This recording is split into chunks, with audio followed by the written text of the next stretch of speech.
When you get down to basics and you talk about morality, it seems to me that the least that we can do as a nation which has more income and wealth inequality than any other major country on earth, a nation in which the wealthiest people are becoming phenomenally richer while we have over 40 million people living in poverty, the very least that we could say is that nobody in America goes hungry. That, I would hope, would be the least that we could say in a civilized democratic society. Senator Sanders tells ABC News he is in. Senator Bernie Sanders of Vermont running for president. Earlier today, Vermont Senator Bernie Sanders officially announced that he will run as a Democrat for the President of the United States. We now have a political situation where billionaires are literally able to buy elections and candidates. Let's not kid ourselves. They want to end Social Security, Medicare, Medicaid, more tax breaks for the rich and large corporations. Nobody in America wants that except the billionaire class.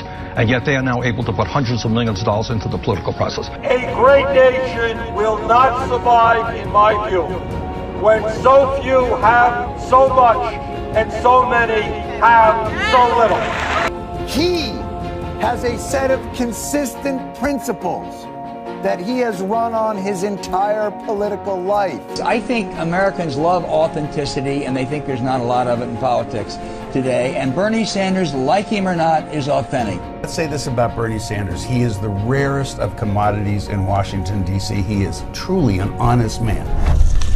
I've never run a negative ad in my life. I've been in many campaigns, and you ask the people of Vermont, they will tell you Bernie Sanders has never run a negative ad. I hate and detest these 30-second ugly negative ads. Obviously, we have to be strong in protecting our people from terrorism, but I don't think we have to undermine the Constitution and deny our people basic constitutional rights. I think what we have got to appreciate is when you have 6 financial institutions that have assets equivalent to about 60% of the GDP of America, you know what? Let's be honest. You can't regulate them. You'd break up the banks. Absolutely. Absolutely. They are if they're too big to fail, they are too big to exist. Middle class is collapsing, poverty is up, and the rich are doing phenomenally well. What do?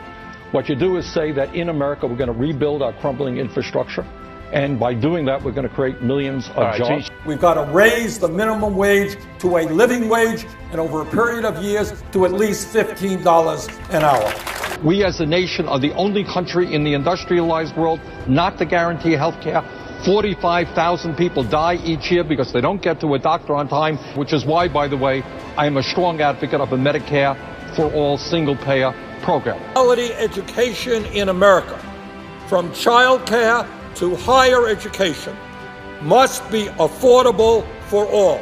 Vermont Senator Bernie Sanders surprised everybody by raising more than $1.5 million in the first 24 hours after he announced. You have 100,000 people who have pledged to volunteer on the campaign already? No, actually we have 175,000. All over this country, you have a lot of bright, decent, good people. They're saying, you know what? The situation is hopeless. You can't beat the Koch brothers. You can't beat the billionaires. You can't win. I'm giving up. That is exactly what they want us to believe. And I beg of you, do not enter that world of despair. We can win this fight if we stand together. Well, let me just say this about my political career. I think few would argue that it is the most unusual political career in the United States Senate. Nobody thought that I would be elected mayor of Burlington, Vermont. Very few people thought that I would beat an incumbent Republican to become United States Congressman from Vermont by 16 points. And people weren't so sure I could beat the richest person in Vermont to become a United States Senator. So I would say, don't underestimate me. When millions of people stand up and fight, they win.